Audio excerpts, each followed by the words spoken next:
گاڑی جلدی صاف کرو حیدر، مجھے آج شہر کے نئے اسسٹنٹ کمشنر سے ملنے جانا ہے۔ پلازے کی فائل پاس کروانی ہے۔ تایا سکندر کی کڑکدار اور باروب آواز حویلی کے وسیع صحن کی صبح کی خاموشی کو چیرتی ہوئی میرے کانوں سے ٹکرائی۔ میں نے ہاتھ میں پکڑا گیلا کپڑا گاڑی کے چمکتے ہوئے بونٹ پر رگڑتے ہوئے اپنے لبوں پر ابھرنے والی ایک گہری پراسرار اور طنزیہ مسکراہٹ کو بڑی مہارت سے چھپا لیا۔ وہ برآمدے کے سنگ مرمر والے فرش پر کھڑے تھے۔ ان کے جسم پر ایک نہایت قیمتی سوٹ تھا، آنکھوں پر غرور کا چشمہ، اور ہاتھ میں وہ موٹی فائل تھی جس میں ان کے ناجائز عزائم کی پوری داستان رقم تھی۔ میرے پاس ہی تائے جان کھڑی تھی، جن کی نظروں میں میرے لیے ہمیشہ کی طرح ایک شدید حقارت موجود تھی۔ وہ اپنے مخصوص چٹپٹے اور طنزیہ انداز میں بولی، اسے کیا پتا اسسٹنٹ کمشنر کیا ہوتا ہے؟ اس کی اوقات تو بس گاڑی کے ٹائر چمکانے کی ہے۔ یہ تو پیدا ہی ہمارے جوتے سیدھے کرنے کے لیے ہوا ہے۔ ان کی بات سن کر ان کی لاڈلی بیٹی زبیر نے ایک طنزیہ کہکا لگایا اور اپنے قیمتی جوتوں کی طرف دیکھتے ہوئے غرور سے بولا، امی جان، آپ بھی کس مٹی کی مادھو سے بات کر رہی ہیں؟ اس کا دماغ اس گندے پانی سے زیادہ نہیں چل سکتا جس سے یہ ہماری گاڑیاں دھوتا ہے۔ میں نے ان کی ان تلخ اور زہریلی باتوں کا کوئی جواب نہیں دیا، بس خاموشی اور بردباری سے گاڑی کے دروازے پر کپڑا مارتا رہا۔ لیکن میرے دل کے اندر ایک عجیب سا اور گہرا سکون طاری تھا، کیونکہ میں جانتا تھا کہ آج کا دن اس حویلی کی تاریخ کا سب سے اہم اور فیصلہ کن دن ثابت ہونے والا ہے۔ میں نے ہاتھ میں پکڑا ہوا میلا کپڑا ایک طرف رکھا اور نہایت ادب سے سر جھکا کر کہا، گاڑی چمک گئی ہے تایا جان، آپ احتیاط سے جائیے گا۔ سنا ہے شہر کا نیا افسر بہت سخت اور اصولوں کا پکا ہے۔ میری اس بات پر تایا سکندر نے ایک مغرور ہنسی اور زبیر کے کندھے پر ہاتھ رکھتے ہوئے کہا، اس دنیا میں ہر انسان کی قیمت ہوتی ہے حیدر، اور میں اس نئے افسر کو اس کی سوچ سے بھی بڑی قیمت دینے جا رہا ہوں۔ تم بس اپنا کام کرو۔ وہ اور زبیر مسکراتے ہوئے گاڑی میں بیٹھے اور حویلی کے بڑے دروازے سے باہر نکل گئے۔ میں وہیں کھڑا ان کی گاڑی سے اڑنے والی دھول کو دیکھتا رہا اور دل ہی دل میں سوچنے لگا، انہیں کیا معلوم کہ وہ جس شخص کو خریدنے جا رہے ہیں وہ آج ان کا سارا غرور اور تکبر ہمیشہ کے لیے خرید لے گا۔ ان کے جانے کے بعد حویلی کے صحن میں ایک عجیب سی ویرانی اور خاموشی چھا گئی تھی۔ میں نے بالٹی میں بچھا ہوا پانی کیاریوں میں ڈالا اور اپنے ماضی کی ان تاریک اور اندھیری وادیوں میں کھو گیا جہاں سے میری اس خاموش جدوجہد کا آغاز ہوا تھا۔ میری آج کی اس پراسرار مسکراہٹ اور اس ناقابل تسخیر خاموشی کے پیچھے 12 سال کی ایک ایسی طویل اذیت ناک اور کٹھن داستان تھی جس نے میرے بچپن کی معصومیت کو چھین کر مجھے وقت سے پہلے ہی ایک انتہائی سنجیدہ اور سمجھدار انسان بنا دیا تھا۔ مجھے آج بھی وہ دن اور وہ لمحے اچھی طرح یاد ہیں جب میں ایک انتہائی ذہین، لاڈلا اور ہنس مکھ اسکول کا طالب علم ہوا کرتا تھا، اور یہ وسیع و عریض حویلی میرے بے فکر کہکوں سے گونجا کرتی تھی۔ میرے والد اسد اس حویلی کی جان اور ہم سب کا غرور تھے۔ ان کی محبت بھری چھاؤں میں اور میری ماں سلمہ بیگم ایک انتہائی پرسکون، شاندار اور خوشحال زندگی گزار رہے تھے۔ میرے والد ایک نرم دل اور شفیق انسان تھے جنہیں ایک بڑے بھائی یعنی تایا سکندر پر اندھا اور غیر متزلزل اعتماد تھا۔ لیکن پھر اچانک ایک دن جیسے ہمارے گھر کی خوشیوں کو کسی کی بری نظر لگ گئی اور میرے والد ایک مختصر سے بیماری کے بعد ہمیں ہمیشہ کے لیے روتا اور بلکتا ہوا چھوڑ کر اس دنیا سے رخصت ہو گئے۔ ان کی اچانک موت نے میری اور میری ماں کے سر سے تحفظ کا سائبان چھین لیا، اور اسی دن سے اس حویلی کا ماحول، دیواریں اور لوگوں کے چہرے بالکل بدل گئے۔ تایا سکندر جو میرے والد کی زندگی میں ان کے سائے کی طرح ساتھ رہتے تھے اور ان کی ہر بات پر سر تسلیم خم کرتے تھے، انہوں نے والد کی دنیا سے جاتے ہی اپنا اصلی اور بھیانک رنگ دکھانا شروع کر دیا۔ انہوں نے شہر کے ایک انتہائی چالاک اور بددیانت وکیل کے ساتھ مل کر جائیداد کے تمام کاغذات میں ہیر پھیر کی اور نہایت مکاری کے ساتھ ساری قیمتی زرعی زمینیں، بینک بیلنس اور یہ آبائی حویلی اپنے نام کروا لی۔ ہم جو اس گھر کے اصل اور حقیقی وارث تھے، ہمیں راتوں رات ہمارے حق سے محروم کر دیا گیا، اور یہ سب اتنی جلدی اور اتنی خاموشی سے ہوا کہ میری صابر اور باہمت ماں کو کچھ سمجھ ہی نہیں آیا کہ اپنوں کے روپ میں ان کے ساتھ کتنا بڑا دھوکا ہو چکا ہے۔ جب میری ماں نے اپنے دکھ کو سمیٹتے ہوئے تایا سکندر سے اپنے اور میرے جائز حق کے بارے میں بات کرنے کی کوشش کی تو انہوں نے نہایت بے-دردی اور سفاکی سے ہمیں حویلی کے شاندار مالکانہ حصے سے نکال کر پچھواڑ کے اس خستہ حال، تاریک اور سیلن زدہ نوکر کوارٹر میں دھکیل دیا جہاں سالوں سے کوئی انسان نہیں رہا تھا۔ اس کوارٹر کی چھت سے برسات میں پانی ٹپکتا تھا اور دراڑوں بھری دیواروں کی خستہ حالی ہماری برباد ہوتی ہوئی زندگی کا منہ بولتا ثبوت تھی۔ اس کڑے اور مشکل ترین وقت میں تائی جان کا رویہ سب سے زیادہ تکلیف دہ اور روح کو گھائل کرنے والا ثابت ہوا، کیونکہ انہوں نے میری ماں کے سامنے ایک انتہائی کڑی اور ظالمانہ شرط رکھ دی تھی۔ انہوں نے نہایت رعونت اور تکبر سے کہا، سلمہ، اگر اس حویلی کا بچا کھچا کھانا کھانا ہے اور اس کوارٹر میں سر چھپانا ہے تو تمہارے اس نوابزادی کو حویلی کے تمام نوکروں والے کام کرنے پڑیں گے۔ مفت کی روٹیاں توڑنے اور بادشاہی کرنے کا رواج نہیں ہے اس گھر میں۔ میری ماں جو ایک انتہائی باوقار، عزت دار اور حساس خاتون تھی، انہوں نے صرف اور صرف میری بقا کی خاطر اس شدید ذلت کو بھی برداشت کر لیا اور خاموشی سے اس تاریک کوارٹر کو اپنا مقدر مان لیا۔ اس دن کے بعد سے میری زندگی ایک نہ ختم ہونے والا کٹھن امتحان بن گئی۔ میرے چھوٹے چھوٹے ہاتھوں سے کتابیں چھین کر مجھے جھاڑو اور کپڑا پکڑا دیا گیا۔ تائی جان روزانہ صبح سویرے اذان کے وقت مجھے نیند سے جگا دیتی اور مجھ سے پورے گھر کے فرش دھلواتی اور صفائی کرواتی۔ زبیر جو مجھ سے عمر میں بڑا تھا لیکن پڑھائی میں بالکل صفر تھا اور ہر سال فیل ہوتا تھا، وہ مجھے نیچے دکھانے اور میری تذلیل کرنے کا کوئی موقع ہاتھ سے نہیں جانے دیتا تھا۔ وہ جان بوجھ کر میرے صاف کیے ہوئے چمکدار فرش پر گیلے جوتوں کے ساتھ چلتا، مٹی گرا دیتا اور پھر میرے سامنے کھڑا ہو کر مجھے دوبارہ صفائی کرنے کا حکم دیتا۔ میں اپنے اندر ابلتے ہوئے غصے کو پی کر خاموشی سے اس کا حکم مانتا، کیونکہ میں جانتا تھا کہ میری ایک چھوٹی سی غلطی یا بغاوت میری ماں کے لیے مزید مشکلات اور اذیت کا باعث بن سکتی ہے۔ میں نے ان طویل راتوں میں اپنی ماں کو سجدے میں گر کر خاموشی سے روتے دیکھا ہے، جب ہمارے پاس اگلے دن کے لیے راشن نہیں ہوتا تھا اور ہمیں حویلی کے کچن سے ملنے والی بچی کھچی اور باسی روٹیوں پر گزارا کرنا پڑتا تھا۔ وہ روٹیاں جو کبھی ہماری اپنی گندم سے بنتی تھیں اور ہمارے دسترخوان کی زینت ہوتی تھیں، اب ہم پر احسان کے طور پر دی جاتی تھیں۔ میں اس وقت چھوٹا ضرور تھا، لیکن حالات کی سختی اور اپنوں کی بے رخی نے مجھے وقت سے پہلے بہت سمجھدار اور باشعور کر دیا تھا۔ میں اپنی ماں کے چہرے پر لکھی ہر تکلیف اور ان کی آنکھوں میں چھپے ہر آنسو کو پڑھ لیتا تھا اور دل ہی دل میں خود سے وعدہ کرتا تھا کہ ایک دن میں ان تمام آنسوں کا ایک ایک کر کے حساب لوں گا اور اس حویلی کے ہر فرد کو اس کی اصل حقیقت اور اوقات یاد دلاؤں گا۔ یہ انتقام اور منزل تک پہنچنے کا جذبہ میرے اندر ایک بھٹی کی طرح سلگتا ضرور تھا، لیکن میں نے اسے کبھی اپنے رویے، اپنی آنکھوں یا اپنی زبان سے ظاہر نہیں ہونے دیا۔ میں نے اپنے چہرے پر ہمیشہ ایک فرمانبردار، خاموش اور بے وقوف ملازم کا روپ سجائے رکھا تاکہ ان کا شک کبھی مجھ پر نہ جائے اور میری منزل کا راستہ کٹھن نہ ہو۔ اس گھٹن زدہ، ظالمانہ اور تکلیف دہ ماحول میں جہاں ہر طرف صرف طعنے، زیادتیاں اور بے حسی تھی، وہاں میرے لیے واحد روشنی اور امید کی کرن زوبیہ تھی۔ زوبیہ تایا سکندر اور تائی جان کی اکلوتی بیٹی تھی، لیکن اس کی فطرت، اس کی سوچ اور اس کا اخلاق اپنے والدین اور بھائی سے بالکل مختلف اور پاکیزہ تھا۔ وہ ایک سچی، نڈر، باکردار اور احساس کرنے والی لڑکی تھی جسے اپنے ہی گھر والوں کے اس ظالمانہ رویے اور مال و دولت کی ہوس سے شدید نفرت تھی۔ اس کا خاندان پیسے کی ہوس میں مکمل طور پر اندھا ہو چکا تھا، لیکن زوبیہ کے دل میں انسانیت، ہمدردی اور رشتے کا احساس پوری طرح زندہ تھا۔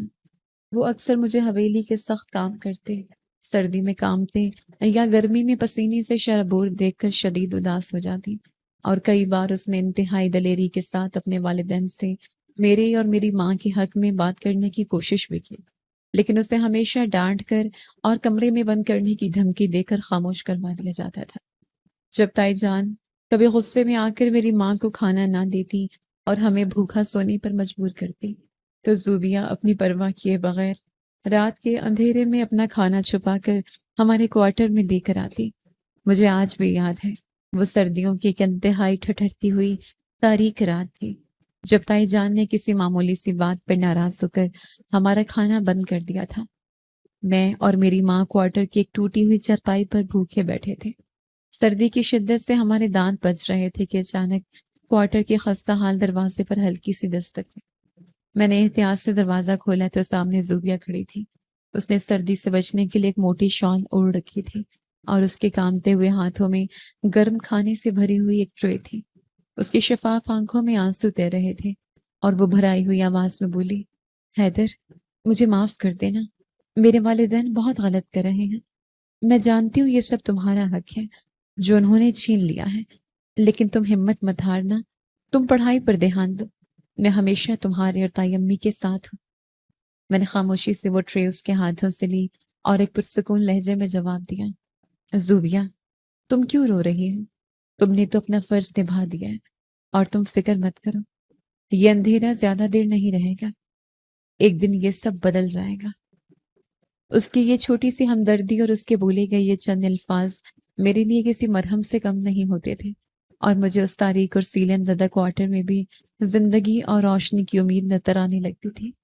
زوبیہ کا یہ خاموش سہارا میرے اندر ایک نئی طاقت اور ولولہ بھر دیتا تھا، اور میں اس کی اس نیکی کو کبھی فراموش نہیں کر سکتا تھا۔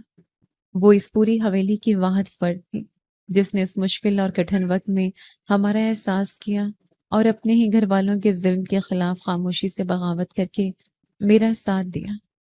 آج جب میں اپنی منزل کے انتہائی قریب پہنچ چکا تھا تو مجھے شدت سے احساس ہوتا تھا کہ اگر زوبیہ کا وہ خاموش سہارا، اس کی لائی ہوئی کتابیں اور میری ماں کی سسکیوں بھری دعائیں میرے ساتھ نہ ہوتی تو شاید میں اس کٹھن راستے پر چل کر آج اس مقام تک کبھی نہ پہنچ پاتا جہاں مجھے اپنی تایا کے غرور کو خاک میں ملانا تھا۔ ان یادوں کے بھنور سے نکل کر جب میں نے حال کی حقیقت میں آنکھ کھولی تو سورج حویلی کے وسیع سیان میں پوری طرح روشن ہو چکا تھا، اور تایا جان کی مہنگی گاڑی کے پہیوں سے اڑنے والی دھول اب بیٹھ چکی تھی۔ میری آنکھوں کے سامنے وہ لمحہ پوری شدت سے تازہ ہو گیا جو پچھلے ہی ہفتے اس حویلی میں ایک نیا طوفان آیا تھا۔ تایا سکندر اور تائی جان کی دولت اور طاقت کی ہوس اس قدر بڑھ چکی تھی کہ انہوں نے اپنے ہی بیٹی زوبیہ کا سودا کرنے کا فیصلہ کر لیا تھا۔ انہوں نے اپنے اس غیر قانونی اور ناجائز کمرشل پلازے کو سیاسی تحفظ فراہم کرنے کے لیے زوبیہ کا رشتہ شہر کے ایک ادھیڑ عمر، انتہائی کرپٹ اور بدنام زمانہ سیاستدان سے طے کر دیا تھا۔ مجھے وہ شام کبھی نہیں بھول سکتی جب زوبیہ روتی ہوئی کامتے قدموں کے ساتھ میرے خستہ حال کوارٹر میں آئی تھی۔ اس کی ہمیشہ چمکنے والی اور پرے امید آنکھوں میں اس دن خوف اور بے بسی کے سائے تھے۔ اس نے بھرائی ہوئی اور لرزتی ہوئی آواز میں مجھ سے کہا تھا، حیدر، میرے والدین دولت کی ہوس میں اتنے اندھے ہو چکے ہیں کہ وہ میری زندگی تباہ کر رہے ہیں۔ میں کسی صورت اس ظالم اور کرپٹ انسان سے شادی نہیں کروں گی۔ میں گھٹ گھٹ کر مر جاؤں گی لیکن ان کے ظالمانہ فیصلے کے آگے سر نہیں جھکاؤں گی۔ اس کی وہ حالت دیکھ کر میرے دل میں ایک شدید کسک اٹھی تھی۔ وہ لڑکی جو اس پوری ظالم حویلی میں میری واحد ہمدرد تھی، جس نے میرے ہر تاریک دن میں میرا ساتھ دیا تھا، آج وہ خود بے بسی کی تصویر بنی کھڑی تھی۔ میں نے اس دن اپنے اندر کے تمام طوفانوں کو دباتے ہوئے نہایت پرسکون، ٹھہرے ہوئے اور فیصلہ کن انداز میں اس سے کہا تھا، زوبیہ، تم نے میرے ہر مشکل وقت میں میرا ساتھ دیا ہے، آج میری باری ہے، تم بالکل مت گھبراؤ اور مجھ پر بھروسہ رکھو۔ میں تمہیں یقین دلاتا ہوں کہ کل صبح کا سورج طلوع ہونے والا اس حویلی کی تقدیر، ان لوگوں کا غرور اور تمہاری زندگی کا فیصلہ مکمل طور پر بدل دے گا۔ تم پر کوئی آنچ نہیں آئے گی۔ میری اس بات پر اس سے پوری طرح سمجھ تو نہیں آئی تھی، لیکن میری آنکھوں میں موجود سچائی اور ناقابل تسخیر اعتماد دیکھ کر اس کے آنسو ضرور تھم گئے تھے اور اسے ایک انجانا سا سکون مل گیا تھا۔ اور آج واقعی وہ صبح آ چکی تھی جب مجھے اپنا وہ وعدہ نبھانا تھا۔ آج مجھے اس حویلی کے مکینوں کو ان کی اصل اوقات یاد دلانی تھی۔ میں نے ایک طویل اور گہرا سانس لیا، اپنے ہاتھ میں پکڑا ہوا وہ میلا اور گیلا کپڑا جس سے میں ابھی تک تایا جان کی گاڑی چمکا رہا تھا، اسے زمین پر پھینکا اور سیدھا حویلی کے پچھواڑے میں بنے اپنے اس خستہ حال، تاریک اور سیلن زدہ کوارٹر کی طرف چل پڑا جو پچھلے 12 سالوں سے ہماری پناہ گاہ تھا۔ میں نے دروازہ کھولا تو اندر میری بوڑھی ساور اور باہمت ماں سلمہ بیگم مسلے پر بیٹھی تسبیح کے دانے گرا رہی تھی، اور ان کے لبوں پر میرے لیے دعائیں تھیں۔ میری آہٹ پر انہوں نے مڑ کر دیکھا، ان کی آنکھوں میں ایک سوال تھا۔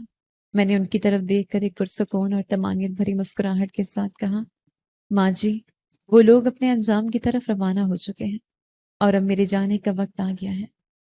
یہ کہہ کر میں نے کمرے کے کونے میں رکھی ہوئی وہ پرانی لوہے کی الماری کھولی اور اس میں سے اپنے وہ پرانے پھٹے ہوئے اور میلے کپڑے نکال کر پھینک دیے جو 12 سالوں سے میری غلامی، بے بسی اور مظلومیت کا نشان بنے ہوئے تھے۔ ان کپڑوں کی جگہ میں نے الماری سے ایک انتہائی شاندار، کڑک دار اور باوقار سرکاری سوٹ نکالا۔ یہ وہ سوٹ تھا جو میں نے آج کے اس خاص اور فیصلہ کن دن کے لیے بڑی احتیاط سے سلوایا تھا۔ جب میں وہ لباس پہن کر اور خود کو آئینے میں دیکھ کر تیار ہوا تو میرے اندر کا وہ دبا ہوا اور کچلا ہوا انسان جیسے اچانک ایک طاقتور اور باوقار افسر کے روپ میں ابھر آیا۔ میری ماں جب مصلے سے اٹھ کر میری طرف مڑی تو مجھے اس لباس میں دیکھ کر ان کے قدم وہیں رک گئے۔ ان کی آنکھوں سے خوشی، فخر اور تشکر کے بے ساختہ آنسو چھلک پڑے اور وہ روتے ہوئے آگے بڑھے۔ انہوں نے اپنے کامتے ہوئے ہاتھوں سے میرا ماتھا چوما اور بھرائی ہوئی آواز میں کہا، میرے بچے، میرے بہادر بیٹے، آج تم نے میرے اسد کا مان رکھ لیا ہے۔ آج تم نے یہ ثابت کر دیا ہے کہ سچائی اور محنت کا راستہ کتنا ہی کٹھن کیوں نہ ہو، جیت ہمیشہ حق کی ہوتی ہے۔ اللہ تمہیں ہر قدم پر کامیابی دے اور ظالموں کو ان کے انجام تک پہنچائے۔ میں نے جھک کر نہایت عقیدت اور احترام سے ان کے قدم چھوئے اور ان کی آنکھوں میں دیکھتے ہوئے کہا، ماں جی، آج سے اس حویلی میں آپ کی وہ بادشاہی دوبارہ شروع ہوگی جو 12 سال پہلے ہم سے چھین لی گئی تھی۔ آج کے بعد آپ کی آنکھ سے کوئی آنسو نہیں گرے گا۔ جن لوگوں نے آپ کو رلایا ہے اور آپ کی تذلیل کی ہے، آج وہ اپنے کیے پر خون کے آنسو روئیں گے۔ آپ بس میرے لیے دعا کرتی رہیں۔ میں کوارٹر سے باہر نکلا تو حویلی کے عقبی دروازے سے متصل پچھلی گلی میں ایک بالکل مختلف اور حیران کن منظر میرا منتظر تھا۔ وہاں ایک چمکتی ہوئی سیاہ رنگ کی لمبی سرکاری گاڑی جس کی چھت پر نیلی بتی لگی ہوئی تھی، پورے جاہو جلال کے ساتھ کھڑی تھی۔ اس گاڑی کے آگے اور پیچھے پولیس کے محافظوں کی گاڑیاں موجود تھیں جو میرے پروٹوکول کا حصہ تھی۔ جیسے ہی میں گلی میں داخل ہوا، باوردی محافظوں نے نہایت چوکسی اور احترام کے ساتھ مجھے سلیوٹ کیا۔ پروٹوکول افسر نے تیزی سے آگے بڑھ کر میرے لیے گاڑی کا پچھلا دروازہ نہایت عقیدت سے کھولا۔ میں ایک فاتحانہ، پروقار اور سرد مسکراہٹ کے ساتھ اس پرتعیش گاڑی کی پچھلی نشست پر بیٹھ گیا۔ گاڑی کا دروازہ بند ہوتے ہی ڈرائیور نے گاڑی آگے بڑھا دی اور پورا قافلہ سائرن کی ہلکی سی آواز کے ساتھ شہر کے ضلعی دفتر کی طرف روانہ ہو گیا۔ میں گاڑی کی نرم اور آرام دہ نشست پر ٹیک لگائے باہر کے مناظر دیکھ رہا تھا۔ شہر کی سڑکوں پر ٹریفک کو میرے پروٹوکول کے لیے روکا جا رہا تھا۔ لوگ احترام اور حیرت سے اس قافلے کو گزرتے ہوئے دیکھ رہے تھے۔ میرے ذہن میں بے اختیار تایا سکندر اور زبیر کا خیال آیا جو اس وقت یقیناً شہر کے کسی سگنل پر ٹریفک میں پھنسے ہوئے ہوں گے، دھکے کھا رہے ہوں گے اور اپنے وکیل کے ساتھ مل کر مجھے خریدنے کی، مجھے رشوت دینے کی کھوکھلی اور احمقانہ منصوبہ بندی کر رہے ہوں گے۔ انہیں اس بات کا وہم و گمان بھی نہیں تھا کہ وہ جس غریب، لاچار اور بے وقوف سمجھے جانے والے بھتیجے کو حویلی میں جوتیاں صاف کرنے پر مجبور کر کے آئے ہیں، وہی اس وقت ان کے شہر کا سب سے طاقتور انتظامی افسر بن کر پورے سرکاری پروٹوکول کے ساتھ اسی دفتر کی طرف جا رہا ہے جہاں وہ اپنی قسمت کا فیصلہ کروانے آ رہے ہیں۔ یہ سوچ کر میرے لبوں پر ایک بار پھر وہ گہری اور پرسرار مسکراہٹ ابھر آئی۔ آج قدرت نے انصاف کا ترازو میرے ہاتھ میں دے دیا تھا اور میں اس ترازو میں ان کے تکبر اور غرور کا پورا وزن تولنے والا تھا۔ جب میرا یہ شاندار اور باروب قافلہ ڈی سی آفس کے عالی شان اور تاریخی عمارت کے احاطے میں داخل ہوا تو وہاں کا سارا عملہ، کلرک اور افسران میری آمد کے منتظر کھڑے تھے۔ میری گاڑی رکتے ہی گارڈ نے تیزی سے دروازہ کھولا اور میں ایک انتہائی باوقار انداز میں باہر نکلا۔ تمام عملے نے مجھے نہایت ادب سے سلام کیا اور میں ان کی رہنمائی میں اپنے اس وسیع، شاندار اور ایئر کنڈیشن دفتر کی طرف چل پڑا جس کے دروازے پر ایک سنہری نیم پلیٹ لگی ہوئی تھی جس پر جلی حروف میں حیدر اسد اسسٹنٹ کمشنر کنندہ تھا۔ میں دفتر کے اندر داخل ہوں۔ یہ ایک انتہائی شاندار اور روبدار کمرہ تھا جس کے بیچوں بیچ ایک بڑی اور چمکدار میز رکھی تھی اور اس کے پیچھے ایک اونچی پشت والی چرمی کرسی تھی۔ میں نہایت سکون سے اس کرسی پر جا کر بیٹھ گیا۔ اس کرسی پر بیٹھتے ہی مجھے احساس ہوا کہ آج میری 12 سال کی طویل، خاموش اور اذیت ناک جدوجہد اپنے انجام کو پہنچ گئی ہے۔ میں نے اپنے پرسنل اسسٹنٹ کو بلایا اور اس سے ہدایت کی کہ میرے دفتر میں لگے ہوئے خفیہ کیمروں کی وہ اسکرین آن کر دی جائے جس کا رابطہ باہر بنے ہوئے ویٹنگ روم سے تھا۔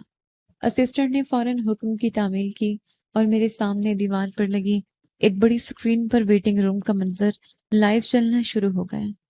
میں نے اسکرین پر دیکھا تو میرے تایا سکندر اور ان کا مغرور بیٹا زبیر صوفے پر نہایت بے چینی اور اضطراب کے ساتھ بیٹھے تھے۔ تایا جان کے ہاتھ میں وہی پیسوں سے بھرا ہوا بھاری بریف کیس تھا جسے وہ اپنی سب سے بڑی طاقت سمجھتے تھے۔ آڈیو فیڈ کے ذریعے ان کی آوازیں بھی میرے دفتر میں صاف سنائی دے رہی تھیں۔ زبیر قدرے گھبرائے ہوئے لہجے میں کہہ رہا تھا، ابو جی سنا ہے یہ نیا ایسی بہت ایماندار ہے، اس نے پچھلے ہی ہفتے چارج سنبھالے اور کئی لوگوں کی فائلیں ریجیکٹ کر دی ہیں۔ کہیں ہماری فائل بھی ریجیکٹ نہ کرتے اور ہمارے پلازے کا سارا خواب مٹی میں نہ مل جائے۔ تایا سکندر نے ایک طنزی اور خود اعتمادی سے بھرا ہوا کہکا لگایا اور اپنے قیمتی قلم کو انگلیوں میں گھماتے ہوئے بولے، بیٹا تم ابھی دنیا کو نہیں سمجھتے، اس دنیا میں ایمانداری کی بھی ایک قیمت ہوتی ہے۔ یہ بریف کیس دیکھ کر اس کا سارا ایمان اور اصول ڈول جائیں گے۔ یہ افسر بھی آخر انسان ہے اور پیسے کی چمک ہر انسان کی آنکھیں چندھیا دیتی ہے۔ تم بس دیکھتے جاؤ میں اسے کیسے خریدتا ہوں۔ میں ان کی یہ باتیں سن کر اپنی کرسی پر بیٹھا مسکرا رہا تھا۔ ان کی احمقانہ سوچ اور ان کے غرور پر مجھے ترس آ رہا تھا۔ وہ ابھی تک اسی گمان میں تھے کہ پیسہ دنیا کی ہر چیز خرید سکتا ہے۔ وہ نہیں جانتے تھے کہ کچھ زخم اتنے گہرے ہوتے ہیں اور کچھ ارادے اتنے مضبوط ہوتے ہیں جن کی کوئی قیمت نہیں لگائی جا سکتی۔ تقریباً آدھے گھنٹے کی طویل اور بے چین انتظار کے بعد میں نے اپنے چپڑاسی کو انٹرکام پر حکم دیا کہ باہر انتظار کرنے والے ان دونوں باپ بیٹے کو اندر بھیج دیا جائے۔ یہ حکم دینے کے بعد میں نے اپنی گھومنے والی کرسی کو آہستہ سے موڑ لیا۔ اب میری پیٹھ دفتر کے بڑے دروازے کی طرف تھی اور میرا رخ شیشے کی اس بڑی کھڑکی کی طرف تھا جہاں سے پورا شہر نظر آ رہا تھا۔ میں نے اپنے چہرے پر ایک انتہائی سرد، پروقار اور فیصلہ کن تاثر سجا لیا تھا۔ چند لمحوں بعد دروازہ کھلنے کی آواز آئی اور تایا سکندر اور زبیر کی بھاری قدموں کی آہٹ دفتر کے پرسکون ماحول میں گونجنے لگی۔ وہ دونوں چلتے ہوئے میری میز کے سامنے آ کر کھڑے ہو گئے۔ ان کے چہروں پر ایک منافقانہ، چاپلوسی سے بھری اور بناوٹی مسکراہٹ سجی ہوئی تھی جو میں اسکرین پر پہلے ہی دیکھ چکا تھا۔ تایا سکندر نے نہایت عاجزی ہاتھ باندھ کر اور ایک انتہائی میٹھے لہجے میں کہا، سر ہم آپ کے خادم ہیں، یہ ہمارے کمرشل پلازے کی فائل ہے۔ ہم جانتے ہیں بہت مصروف ہیں اور ایماندار افسر ہیں، اسی لیے ہم آپ کا زیادہ وقت نہیں لیں گے۔ یہ فائل ہے اور اس کے ساتھ ہی آپ کی خدمت کے لیے، آپ کے چائے پانی کے لیے یہ چھوٹا سا تحفہ بھی لائے ہیں تاکہ آپ کو ہماری طرف سے کوئی تکلیف نہ ہو۔ ان کی یہ بات سن کر میرے لبوں پر ایک زہریلی اور فاتحانہ مسکراہٹ پھیل گئی۔ میں نے بریف کیس کی میز پر رکھے جانے کی ہلکی سی آواز سنی۔ اب وہ لمحہ آ چکا تھا جس کا میں نے اپنی زندگی کے 12 سال ہر روز، ہر رات اور ہر پل انتظار کیا تھا۔ میں نے انتہائی سکون، بردباری اور ایک خاص قسم کی شاہانہ تمکنت کے ساتھ اپنی کرسی کو آہستہ آہستہ ان کی طرف گھمانا شروع کیا۔ میری کرسی جیسے پوری طرح گھومی اور میرا چہرہ ان کے سامنے آیا تو تایا سکندر اور زبیر کی آنکھیں حیرت، صدمے اور شدید خوف سے پوری طرح پھٹ گئی۔ ان کے چہروں کی رنگت ایسے غائب ہوئی جیسے کسی نے ان کے جسم سے سارا خون نچوڑ لیا ہو۔ ان کے دماغ پوری طرح سن ہو چکے تھے اور ان کے کھلے ہوئے منہ سے ایک لفظ بھی نہیں نکل رہا تھا۔ وہ جس افسر کے سامنے ہاتھ باندھے رشوت کا بریف کیس رکھے کھڑے تھے وہ کوئی اور نہیں بلکہ ان کا وہی غلام اور نوکر بھتیجا حیدر تھا جسے وہ چند گھنٹے پہلے حویلی میں جوتیاں اور گاڑیاں صاف کرنے کا تانا دے کر آئے تھے۔ میں نے ان کی پھٹی ہوئی آنکھوں اور لرزتے ہوئے جسموں کو ایک سرد اور پروقار مسکراہٹ کے ساتھ دیکھا۔ میری آنکھوں میں ان کے لیے کوئی رحم نہیں تھا بلکہ ایک فاتح کی وہ چمک تھی جو ظالم کو اس کی اصل اوقات یاد دلا رہی تھی۔ میں نے اپنی کوہنیاں میز پر رکھی، ان کی آنکھوں میں براہ راست دیکھتے ہوئے اپنا وہ تاریخی جملہ ادا کیا، تایا جان گاڑی تو میں نے آج صبح بہت اچھی اور محنت سے صاف کی تھی، مگر مجھے افسوس ہے کہ آپ کی نیت اور آپ کے کردار کا کچرا آج بھی وہیں کا وہیں ہے۔ اور ہاں، ایک بات کان کھول کر سن لیں، میرے ابا کی چھینی ہوئی زمین پر پلازا بنانے کے لیے آپ کو یہ رشوت اپنے اسی بھتیجے کو دینی پڑے گی۔ جسے آپ نے 12 سال تک اپنا نوکر بنا کر رکھا تھا۔ میرا یہ جملہ ان کے لیے کسی شدید دھماکے سے کم نہیں تھا، جس نے ان کے غرور، ان کے تکبر اور ان کی تمام جھوٹی شان و شوکت کے پرخچے اڑا کر رکھ دیے تھے۔ تائے سکندر کا رنگ ایسے اڑ گیا جیسے کسی نے ان کے جسم سے سارا خون نچوڑ لیا ہو۔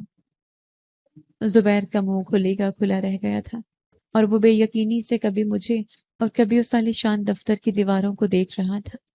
میں اپنی کرسی پر نہایت سکون اور تمکنت سے بیٹھا ان کے چہروں پر بدلتے ہوئے رنگوں کا تماشا دیکھ رہا تھا۔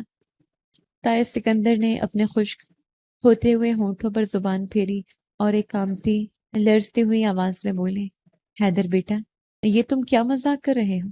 تم تو صبح حویلی میں گاڑی صاف کر رہے تھے۔ یہ تم نے کس کے کپڑے پہنے ہوئے ہیں؟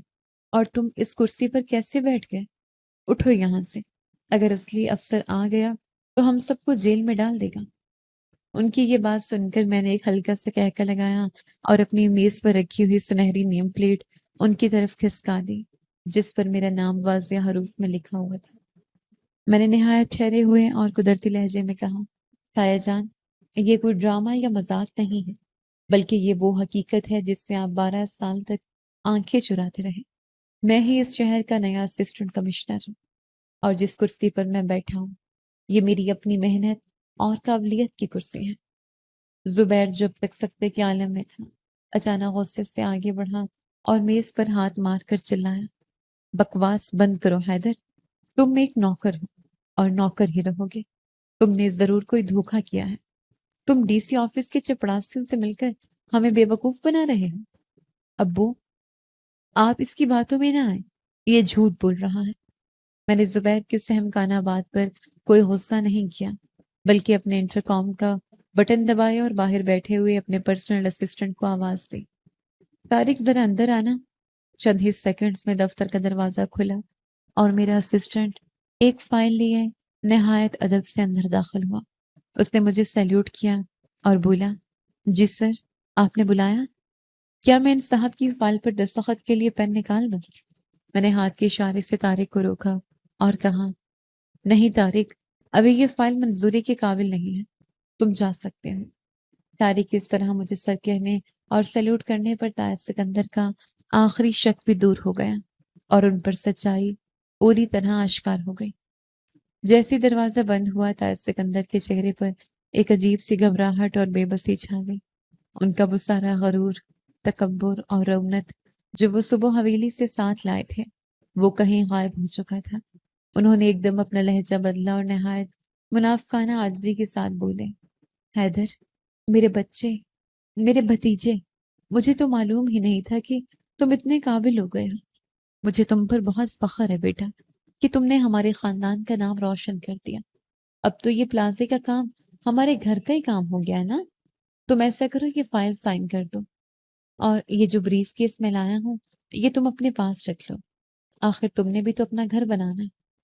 ان کی اس بات پر مجھے شدید حیرت ہوئی کہ ایک انسان دولت کی ہوس میں کتنا اندھا اور بے شرم ہو سکتا ہے کہ وہ اپنے ہی کیے ہوئے ظلم کو بھول کر اب مجھے رشوت کی پیشکش کر رہا تھا۔ میں نے کرسی کی پشت سے ٹیک لگائی اور ایک سرد مسکراہٹ کے ساتھ ان کی آنکھوں میں دیکھتے ہوئے کہا، تایا جان، آپ واقعی نہیں بدلے۔ آپ کو لگتا ہے کہ آپ میرے ابا کی چھینی ہوئی زمین پر پلازا بنائیں گے اور پھر اسی زمین کی کمائی سے مجھے رشوت دے کر خرید لیں گے؟ آپ بھول گئے کہ آپ نے اور تائی جان نے میری ماں کے ساتھ کیا سلوک کیا تھا۔ آپ نے ہمیں اس حویلی سے نکال کر نوکروں والے کوارٹر میں پھینک دیا تھا۔ کیا آپ کو لگتا ہے کہ میں یہ چند پیسوں کا بریف کیس دیکھ کر اپنے 12 سال کے آنسو اور اپنی ماں کی سسکیاں بھول جاؤں گا؟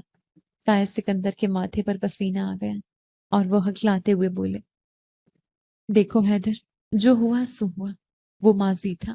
ہم نے تمہیں گھر میں رکھا تو صحیح، تم ہماری مخالفت مت کرو، میں تمہیں اس پلازے میں بھی حصہ دے دوں گا، بس تم یہ فائل پاس کر دو، ورنہ میرا سارا پیسہ ڈوب جائے گا۔ میں نے سختی سے جواب دیا، تایا جان، وہ زمین آپ کی ہے ہی نہیں کہ آپ مجھے اس میں حصہ دیں، وہ میرے والد کی زمین تھی اور میں نے اس کے کاغذات کی انکوائری شروع کروا دی ہے۔ آپ کا یہ پلازا تو کیا، اب آپ کی وہ حویلی بھی آپ کے پاس نہیں رہے گی، کیونکہ سچائی سامنے آ چکی ہے۔ یہ سنتے ہی تائے سکندر کے چہرے پر ایک شدید وحشت طاری ہو گئی ان کا سانس تیزی سے چلنے لگا۔ انہوں نے اپنے سینے پر ہاتھ رکھا اور ان کے ماتھے کی رگیں ابھر آئیں۔ انہیں اپنے 12 سال کے بنے ہوئے محل اس طرح ریت کی دیوار کی طرح گرتے ہوئے نظر آ رہے تھے، جس کا صدمہ وہ برداشت نہیں کر پا رہے تھے۔ وہ کچھ بولنے کے لیے آگے بڑھے مگر ان کے قدم لڑکھڑا گئے۔ ان کی آنکھیں اوپر کو مڑنے لگیں اور وہ ایک دم کرسی کا سہارا لیتے ہوئے فرش پر گر پڑے۔ زبیر جو اب تک غصے میں کھڑا تھا، اپنے باپ کو اس طرح گرتے دیکھ کر گھبرا گیا اور چیخ کر بولا، ابو کیا ہوا آپ کو؟ آنکھیں کھولیں۔ حیدر، تم نے میرے باپ کے ساتھ کیا کیا ہے؟ میں تمہیں زندہ نہیں چھوڑوں گا۔ تم نے ان کی جان لینے کی کوشش کی ہے۔ میں اپنی جگہ سے فوراً اٹھا اور میں نے بغیر کوئی وقت ضائع کیے ایمرجنسی میں فون کر کے ایمبولینس بلوانے کا حکم دیا۔ میں نے زبیر سے کہا، زبیر ہوش کے ناخن لو اور پیچھے ہٹو۔ میں نے انہیں کچھ نہیں کیا، یہ ان کے اپنے کرموں اور لالچ کا بوجھ ہے۔ یہ ان کا دل برداشت نہیں کر سکا۔ مگر زبیر غصے اور انتقام میں اندھا ہو چکا تھا۔ اس نے میز پر پڑا ہوا رشوت کا بریف کیس اٹھایا اور چلایا، تم کوئی افسر نہیں ہو، تم ایک فراڈیے ہو۔ میں ابھی جا کر پولیس کو بلاتا ہوں اور تمہیں گرفتار کرواتا ہوں۔ یہ فائل اور پیسے میں واپس لے جا رہا ہوں۔ اس نے جیسے ہی مڑ کر دروازے کی طرف قدم بڑھایا، میں نے ایک زوردار آواز میں کہا، رک جاؤ زبیر، تم اس دفتر سے یہ ثبوت لے کر کہیں نہیں جا سکتے۔ میری آواز سن کر باہر موجود پولیس گارڈ فوراً اندر آ گئے۔ زبیر نے گارڈز کو دیکھ کر ان کے ساتھ الجھنے اور ہاتھا پائی کرنے کی کوشش کی، مگر انہوں نے اسے مضبوطی سے پکڑ لیا۔ میں نے گارڈ کی طرف دیکھ کر ایک انتہائی سنجیدہ اور سرکاری لہجے میں حکم دیا، اس شخص نے ایک سرکاری افسر کو رشوت دینے کی کوشش کی ہے۔ یہ بریف کیس اور فائل ثبوت کے طور پر ضبط کر لو اور اسے سرکاری کام میں مداخلت اور رشوت خوری کے جرم میں گرفتار کر کے حوالات میں بند کر دو۔ زبیر چیختا رہا، گالیاں بکتا رہا اور مجھے دھمکیاں دیتا رہا کہ وہ مجھے دیکھ لے گا، مگر پولیس والوں نے اس کے ہاتھوں میں ہتھکڑیاں پہنا دی اور اسے کھینچتے ہوئے باہر لے گئے۔ اسی دوران ایمبولینس کا عملہ بھی پہنچ گیا اور انہوں نے بے ہوش تائب سکندر کو اسٹریچر پر ڈالا اور ہسپتال کی طرف روانہ ہو گئے۔ میں وہیں اپنے دفتر میں کھڑا رہا۔ میرے دل میں کوئی خوشی نہیں تھی، بلکہ ایک عجیب سا سکون اور بوجھل پن تھا۔ میں نے انتقام نہیں لیا تھا، بلکہ صرف انصاف کیا تھا، اور قدرت نے ظالموں کو ان کے اپنے ہی بچھائے ہوئے جال میں پھنسا دیا تھا۔ دوسری طرف حویلی میں تائی جان نہایت خوشی اور غرور کے ساتھ اپنے کمرے میں بیٹھی زوبیہ کے جہیز کی فہرستیں تیار کر رہی تھی۔ وہ اپنی ملازمہ سے نہایت تکبر بھرے انداز میں کہہ رہی تھی، بس آج صاحب جی پلازے کی منظوری لے آئیں، پھر دیکھنا میں اپنی بیٹی کی کیسے شاندار شادی کرتی ہوں۔ اس شہر کے سب سے بڑے سیاستدان کے گھر میری بیٹی راج کرے گی، اور اس حیدر اور سلمہ کو تو میں اسی دن گھر سے نکال باہر کروں گی۔ بہت برداشت کر لی ان کی نحوست کو میں نے۔ زوبیہ خاموشی سے کمرے کے کونے میں بیٹھی یہ سب سن رہی تھی اور اس کی آنکھوں میں آنسو تھے۔ اسے رہ رہ کر میرا وہ وعدہ یاد آ رہا تھا جو میں نے اس سے کیا تھا۔ اچانک حویلی کے لینڈ لائن فون کی گھنٹی بجی۔ تائی جان نے بڑے نخوت سے ریسیور اٹھایا اور بولی، ہیلو، کون ہے؟ کیا صاحب جی نے منظوری کی خوشخبری دی ہے؟ فون کے دوسری طرف سے آنے والی آواز نے جیسے تائی جان کے پیروں تلے سے زمین نکال لی۔ ان کے ہاتھ سے ریسیور چھوٹ کر نیچے گر گیا اور ان کا رنگ پیلا پڑ گیا۔ وہ چیختی ہوئی صوفے پر گرے، ہائے میرا سکندر، ہائے میرا زبیر، یہ کیا غضب ہو گیا؟ یہ کوئی سازش ہے، میرے گھر کو کسی کی نظر لگ گئی۔ زوبیہ تیزی سے آگے بڑھی اور اس نے فون کان سے لگایا تو دوسری طرف سے کسی سرکاری اہلکار نے اسے بتایا کہ اس کی والد کی طبیعت ڈی سی آفس میں خراب ہو گئی ہے، انہیں ہسپتال منتقل کر دیا گیا ہے، جبکہ اس کے بھائی کو رشوت دینے کے جرم میں پولیس نے گرفتار کر لیا ہے۔ زوبیہ کے دل کی دھڑکن تیز ہو گئی۔ اسے فوراً سمجھ آ گیا کہ یہ سب کیسے ہوا ہے اور کس نے کیا ہے۔ اسے میرے وہ الفاظ یاد آ گئے کہ کل صبح کا سورج اس حویلی کی تقدیر بدل دے گا۔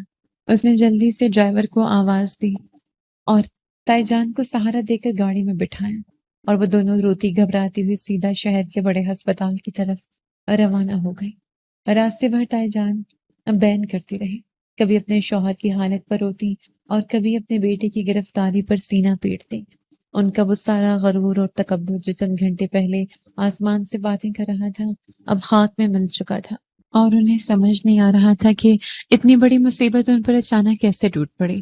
جب زوبیہ اور تائی جان ہسپتال کے اس وارڈ میں پہنچی جہاں تایا سکندر کو رکھا گیا تھا تو وہاں کا منظر ان کے لیے مزید حیران کن اور دل دہلا دینے والا تھا۔ وارڈ کے باہر پولیس کے محافظ کھڑے تھے اور ڈاکٹرز کی ایک پوری ٹیم تایا سکندر کا معائنہ کر رہی تھی۔ تائی جان روتی ہوئی اندر داخل ہوئی اور ڈاکٹر سے پوچھنے لگی، ڈاکٹر صاحب میرے شوہر کو کیا ہوا ہے؟ وہ صبح تو بالکل ٹھیک گئے تھے، انہیں کس نے یہ صدمہ دیا ہے؟ ڈاکٹر نے انہیں تسلی دیتے ہوئے کہا، بیگم صاحبہ آپ گھبرائیں نہیں، ان پر ایک شدید صدمے کی وجہ سے سکتہ طاری ہو گیا ہے جس سے ان کا بلڈ پریشر بہت زیادہ بڑھ گیا ہے۔ ہم انہیں دوائیں دے دی ہیں اور اب ان کی حالت خطرے سے باہر ہے، لیکن انہیں مکمل آرام کی ضرورت ہے۔ تائی جان نے روتے ہوئے پوچھا، مگر وہ کون ظالم ہے جس نے میرے بیٹے کو جیل میں ڈال دیا اور میرے شوہر کا یہ حال کر دیا؟ میں اسے چھوڑوں گی نہیں۔ ابھی وہ یہ الفاظ ادا کر ہی رہی تھی کہ وارڈ کے دروازے پر ایک بھاری آہٹ ہوئی۔ باہر کھڑے محافظوں نے ہوشیار ہو کر سیلیوٹ کیا اور میں ایک پروقار اور پرسکون انداز میں اپنے سرکاری سوٹ اور پورے پروٹوکول کے ساتھ کمرے میں داخل ہوا۔ مجھے اس لباس میں اس قدر روب اور دبدبے کے ساتھ دیکھ کر تائی جان اور زوبیہ دونوں کے قدم اپنی جگہ پر جم گئے۔ تائی جان کی آنکھیں پھٹی کی پھٹی رہ گئی۔ وہ بے یقینی سے مجھے اور پھر میرے ساتھ آئے ہوئے پولیس افسران کو دیکھنے لگے۔ زوبیہ کی آنکھوں میں ایک دم چمک آ گئی اور اس کے چہرے پر ایک پرسکون مسکراہٹ ابھر آئی۔ وہ سمجھ چکی تھی کہ اس اندھیری حویلی میں انصاف کا سورج طلوع ہو چکا ہے۔ تائی جان ہکلاتی ہوئی بولی، حیدر تم یہاں اس حلیے میں کیا کر رہے ہو؟ اور یہ پولیس والے تمہیں سیلیوٹ کیوں کر رہے ہیں؟ میں نے نہایت بردباری اور ایک دھیمے مگر باروب لہجے میں جواب دیا، تائی جان کیونکہ میں اب اس حویلی کا نوکر نہیں رہا، میں اس شہر کا اسسٹنٹ کمشنر ہوں، اور یہ وہی افسر ہے جسے رشوت دینے کی کوشش میں آپ کا بیٹا جیل کی ہوا کھا رہا ہے اور آپ کے شوہر اس بستر پر لیٹے ہیں۔ میری یہ بات سنتے ہی تائی جان پر جیسے سکتہ طاری ہو گیا۔ انہیں اپنی آنکھوں اور کانوں پر یقین نہیں آ رہا تھا کہ جس یتیم کو انہوں نے ساری زندگی جوتی کی نوک پر رکھا، جسے گھر کے فرش دھلوائے، آج وہ ان کا حاکم بن کر ان کے سامنے ہی کھڑا تھا۔ ان کے ذہن میں اپنے کیے ہوئے سارے ظلم، سارے تانے اور میری ماں کی سسکیاں ایک فلم کی طرح چلنے لگے۔ ان کی ٹانگوں سے جان نکل گئی اور وہ وہیں زمین پر بیٹھ کر دھاڑے مار مار کر رونے لگی۔ وہ گھسٹتی ہوئی میرے قدموں کی طرف بڑھی اور ہاتھ جوڑ کر گڑ گڑاتے ہوئے بولی، حیدر بیٹا ہمیں معاف کر دے، ہم واقعی دولت کے نشے میں اندھے ہو گئے تھے، ہمیں نہیں معلوم تھا کہ تو اتنا بڑا افسر بن جائے گا۔ خدا کے واسطے میرے زبیر کو چھوڑ دے، اسے جیل سے باہر نکال لے، ہم تیری ساری زمین، ساری جائیداد اور یہ حویلی واپس کر دیں گے، بس میرے خاندان کو اس ذلت سے بچا لے بیٹا۔ میں نے خاموشی سے ان کے ہاتھ جوڑتے اور روتے ہوئے چہرے کو دیکھا۔ میرے دل میں ان کے لیے کوئی غصہ نہیں تھا، بس اس وقت کی گردش پر حیرت تھی کہ کیسے اللہ ظالم کو اس کے تکبر کی سزا دیتا ہے۔ میں نے ایک قدم پیچھے ہٹتے ہوئے نہایت پرسکون اور دو ٹوک لہجے میں کہا، تائی جان آپ مجھے جائیداد کیا واپس کریں گے؟ وہ تو میں قانونی طور پر کل ہی اپنے نام کروا چکا ہوں، کیونکہ جعلی کاغذات کی انکوائری میں نے خود اپنے محکمے سے کروائی تھی اور سچ ثابت ہو چکا ہے۔ میں زبیر یا تائی جان کی طرح ظالم نہیں ہوں۔ میں نے زبیر پر کوئی جھوٹا مقدمہ نہیں ڈالا، میں نے اس پر صرف رشوت دینے کا چارج لگایا ہے۔ وہ قانون کے مطابق چند ماہ میں ضمانت پر باہر آ جائے گا تاکہ اس سے کچھ عقل آئے اور وہ سیدھا راستہ پہنچانے لگے۔ میں آپ لوگوں کو سڑک پر ذلیل نہیں کروں گا، مگر اب آپ کو اور آپ کے خاندان کو اس حویلی میں بالکل ویسے ہی رہنا پڑے گا جیسے آپ نے میری ماں کو رکھا تھا۔ میری یہ بات سن کر تائی جان کا سر ندامت سے جھک گیا اور زوبیہ نے ایک تشکر بھری نگاہ سے میری طرف دیکھا۔ ہسپتال کے اس خاموش اور اداس کمرے میں ایک عجیب سی کیفیت آ رہی تھی، جہاں تکبر اور غرور اپنے ہی بوجھ تلے دب کر ریزہ ریزہ ہو چکے تھے۔ تائی جان کا سر ندامت سے جھکا ہوا تھا اور وہ فرش پر بیٹھی اپنے دوپٹے کے پلو سے مسلسل آنسو صاف کر رہی تھی۔ ان کے کندھے شدت گریہ سے کانپ رہے تھے اور وہ بار بار میری طرف دیکھ کر ہاتھ جوڑ رہی تھی۔ میں نے ایک گہری سانس لی اور آگے بڑھ کر ان کے کندھے پر ہاتھ رکھا۔ میں نے انہیں فرش سے اٹھنے کا اشارہ کرتے ہوئے نہایت سنجیدہ مگر قدرے نرم لہجے میں کہا، تائی جان، اب رونے اور گڑ گڑانے کا کوئی فائدہ نہیں ہے۔ انسان جو بیج بوتا ہے اسے وقت آنے پر وہی فصل کاٹنی پڑتی ہے۔ آپ فی الحال صوفے پر بیٹھے اور تائی جان کے ہوش میں آنے کا انتظار کریں۔ میری پولیس یا قانون سے کوئی ذاتی دشمنی نہیں ہے، میں صرف انصاف کے تقاضے پورے کر رہا ہوں۔ تائی جان بغیر کچھ بولے لڑکھڑاتے قدموں کے ساتھ صوفے کی طرف بڑھے اور سر پکڑ کر بیٹھ گئے۔ زوبیہ جب تک خاموشی سے یہ سارا منظر دیکھ رہی تھی، وہ آہستہ سے چلتی ہوئی میرے قریب آئی۔ اس کے شفاف آنکھوں میں آنسو تیر رہے تھے، مگر اس کے چہرے پر ایک ایسا سکون تھا جو میں نے پچھلے کئی سالوں میں کبھی نہیں دیکھا تھا۔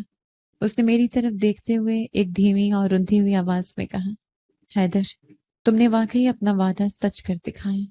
تم نے کہا تھا نا کہ کل صبح کا سورج اس حویلی کی تقدیر بدل دے گا۔ مجھے تو یقین ہی نہیں آ رہا کہ تم نے یہ سب اتنی خاموشی اور اتنی بہادری سے کیسے کر لیا۔ تم نے مجھے اور میری زندگی کو برباد ہونے سے بچا لیا حیدر۔ میں تمہارا یہ احسان ساری زندگی نہیں بھول سکتی۔ میں نے اس کی طرف دیکھ کر ایک پرسکون مسکراہٹ کے ساتھ جواب دیا، زوبیہ، اس میں احسان کی کوئی بات نہیں۔ تم نے اس اندھیرے اور ظالم گھر میں میرا اور میری ماں کا اس وقت ساتھ دیا تھا جب ہم بالکل اکیلے اور بے بس تھے۔ تم میری کتابیں لاتی تھی اور اپنا کھانا ہمیں دیتی تھی۔ تم وہ واحد روشنی تھی جس نے مجھے کبھی نا امید نہیں ہونے دیا۔ میں تمہیں اس کرپٹ سیاست دان کے حوالے کیسے ہونے دے سکتا تھا؟ اب تم بے فکر ہو جاؤ، اور اب تمہاری مرضی کے خلاف اس دنیا کا کوئی انسان تمہیں مجبور نہیں کر سکتا۔ ہماری یہ باتیں ابھی جا رہی تھیں کہ وارڈ کا دروازہ کھلا اور سینئر ڈاکٹرز کی ایک ٹیم اندر داخل ہوئی۔ انہوں نے طاہر سکندر کا بغور معائنہ کیا، ان کی رپورٹس دیکھی اور پھر ایک گہری سانس لیتے ہوئے میری طرف متوجہ ہوئے۔ چونکہ میں اس شہر کا نیا اسسٹنٹ کمشنر تھا، اس لیے ہسپتال کا سارا عملہ انتہائی مستعد اور محتاط تھا۔ سینئر ڈاکٹر نے انتہائی ادب سے مجھے مخاطب کرتے ہوئے کہا، سر، مریض کی حالت اب خطرے سے باہر تو ہے، لیکن انہیں جو صدمہ پہنچا ہے اس کی شدت بہت زیادہ تھی۔ اس شدید صدمے کی وجہ سے ان کے دماغ کی ایک رگ پر دباؤ پڑا ہے، جس کے نتیجے میں ان کا جسم کا دایاں حصہ مفلوج ہو گیا ہے۔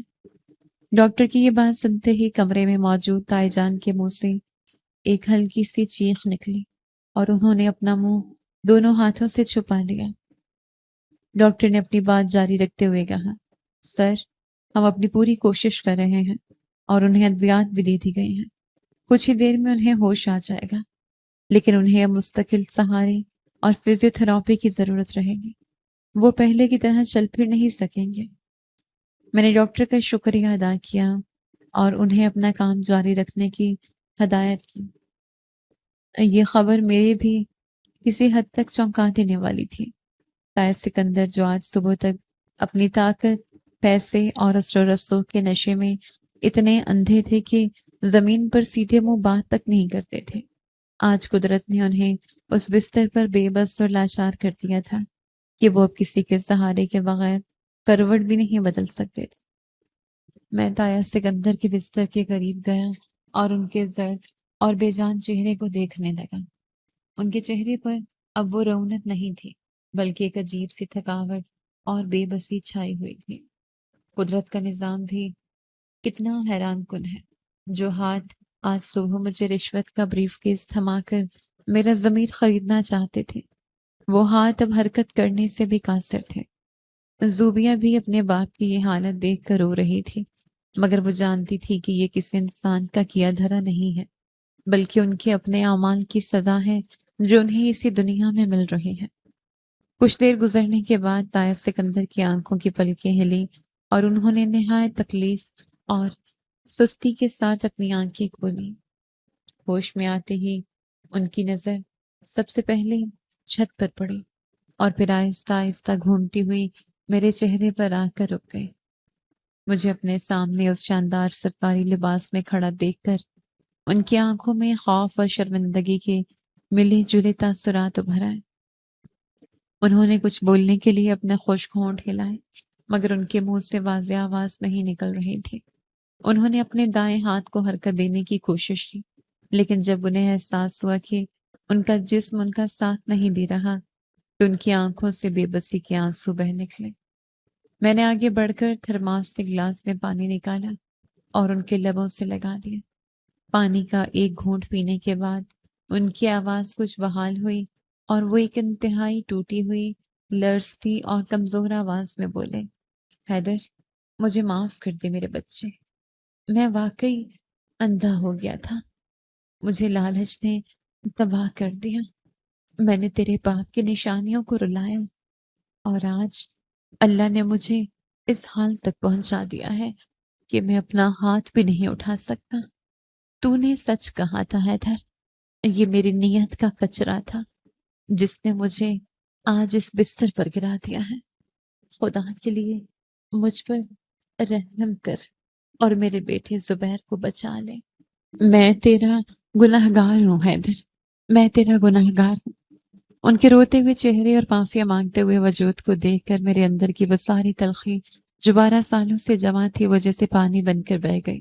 میں نے اپنا ہاتھ ان کے بائیں ہاتھ پر رکھا جو وہ بمشکل ہلا پا رہے تھے اور ایک نہایت پرسکون ٹھہرے ہوئے اور باوقار لہجے میں کہا، تایا جان میں نے آپ کو اسی لمحے معاف کر دیا تھا جب آپ اس کرسی سے نیچے گرے تھے۔ میرا مقصد آپ کی جان لینا یا آپ کو اس حال تک پہنچانا نہیں تھا۔ میں تو صرف اپنا اور اپنی ماں کا وہ حق مانگ رہا تھا جو آپ نے ہم سے چھین لیا تھا۔ جعلی کاغذات کی انکوائری میں نے خود اینٹی کرپشن میں جمع کروا دی ہے اور اس حویلی پر قانون کے مطابق اسٹے آرڈر لے لیا ہے۔ اب عدالت آپ سے پائی پائے کا حساب لے گی۔ میں زبیر یا آپ کی طرح ظالم نہیں ہوں۔ میں نے زبیر پر کوئی جھوٹا مقدمہ نہیں ڈالا، میں نے اس پر صرف رشوت دینے کا چارج لگایا ہے۔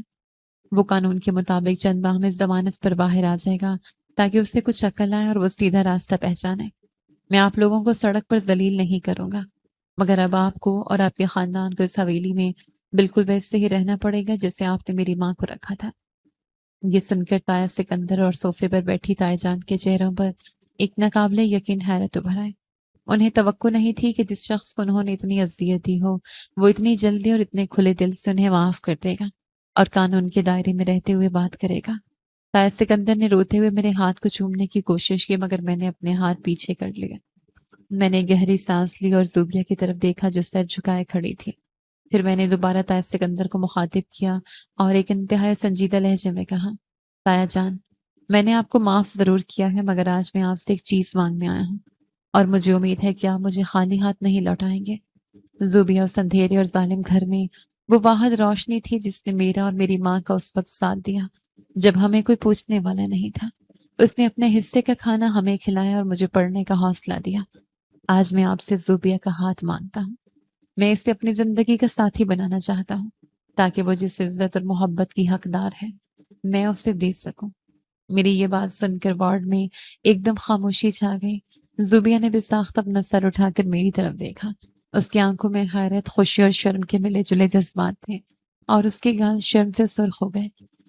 تایا سکندر اور تائی جان پھٹی ہوئی آنکھوں سے مجھے دیکھ رہے تھے۔ ان کے وہم و گمان میں بھی نہیں تھا کہ حیدر جس کے پاس ان کو سڑک پر لانے کی پوری طاقت ہے وہ انتقام اور بربادی کی بجائے محبت اور ظرف کا راستہ چنے گا۔ تایا سکندر کی آنکھوں سے ایک بار پھر آنسو بہہ نکلی اور انہوں نے روتے ہوئے کہا، حیدر بیٹا تو نے واقعی ثابت کر دیا کہ تو اسد کا خون ہے، تیرا ظرف ہم سب سے بڑھ رہا ہے۔ زوبیہ کی خوش نصیبی ہے کہ اسے تجھ جیسا ہم سفر ملے گا۔ مجھے تیرا یہ فیصلہ دل و جان سے منظور ہے۔ تائی جان بھی روتی ہوئی آگے بڑھی اور انہوں نے زوبیہ کو گلے لگا دیا۔ انہیں اپنی ان تمام باتوں اور تانوں پر شدید پچھتاوا ہو رہا تھا جو وہ سالوں سے مجھے میری ماں کو دیتی آ رہی تھی۔ اس دن کے بعد حویلی کی تقدیر اور اس کا ماحول مکمل طور پر بدل گیا۔ میں اسی شام ہسپتال سے سیدھا اپنے اسی پرانے اور خستہ حال کوارٹر میں گیا جہاں میری ماں میرا انتظار کر رہی تھی۔ میں نے انہیں ساری صورتحال بتائی۔ جب انہوں نے سنا کہ سکندر بھائی مفلوج ہو گئے ہیں تو ان کی آنکھوں میں بھی آنسو آ گئے۔ وہ واقعی ایک نرم دل عورت تھی جو کسی کا برا نہیں چاہتی تھی۔ میں نے ان کا ہاتھ پکڑا اور انہیں عزت و احترام کے ساتھ اس کوارٹر سے نکال کر حویلی کے اس شاندار اور وسیع مالکانہ حصے میں لے آیا جو کبھی ہمارا اپنا گھر ہوا کرتا تھا۔ آج اس گھر میں ہماری واپسی ایک ملازم کی حیثیت سے نہیں بلکہ اس حویلی کے اصل مالکان کی حیثیت سے ہوئی تھی۔ تائی جان جو کبھی ہمیں اس حصے میں قدم بھی نہیں رکھنے دیتی تھی آج وہ خود آگے بڑھ کر میری ماں کا استقبال کر رہی تھی۔ ان کا رویہ مکمل طور پر بدل چکا تھا۔ وہ اب تانے دینے اور حکم چلانے والی عورت نہیں رہی تھی، بلکہ وہ حویلی میں پناہ اور عزت کی خاطر میری ماں کی خدمت کرتی نظر آتی تھی۔ وہ جانتی تھیں کہ ان کا شوہر اب بستر پر ہے، بیٹا جیل میں، اور اس گھر میں اب میرا اور میری ماں کا حکم چلتا ہے۔ اس لیے انہوں نے اپنی بقائے میں سمجھی کہ وہ اپنا پرانا غرور چھوڑ کر ہمارے ساتھ ایک عام اور فرمانبردار رشتہ دار کی طرح رہے۔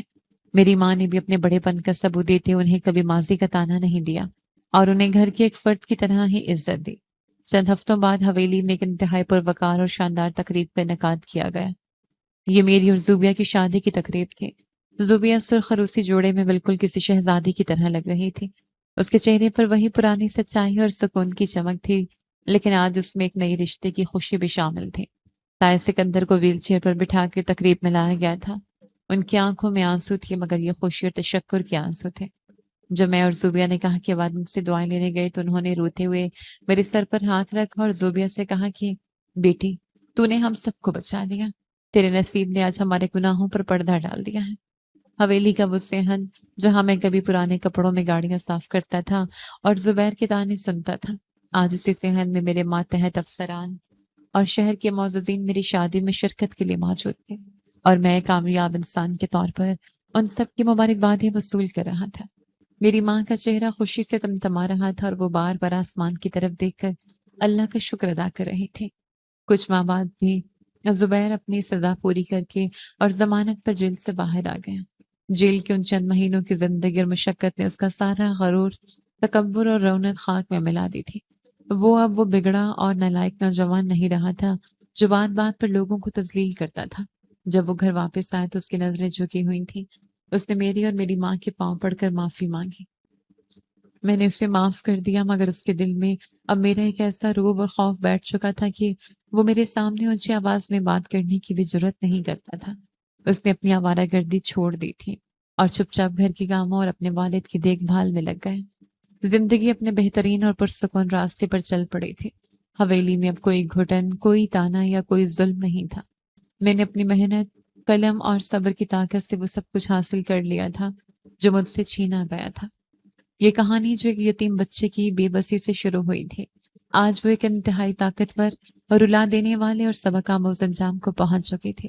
اس پورے سفر نے مجھے اور اس حویلی کے ہر فرد کو یہ بات بخوبی سکھا دی تھی کہ انسان کتنا ہی طاقتور کیوں نہ ہو جائے، وہ کتنا ہی پیسہ اور اثر و رسوخ کیوں نہ اکٹھا کر لے، مگر جب اللہ کسی غریب، بے بس اور مظلوم کا ہاتھ تھام لیتا ہے تو ظالم کا سارا غرور، اس کی ساری مکاریاں اور اس کا سارا تکبر اس مظلوم کے قدموں میں لا کر رکھ دیتا ہے۔ انصاف میں دیر ضرور ہو سکتی ہے، لیکن جب قدرت کا ترازو حرکت میں آتا ہے تو پھر کوئی طاقت اسے متوازن ہونے سے نہیں روک سکتی۔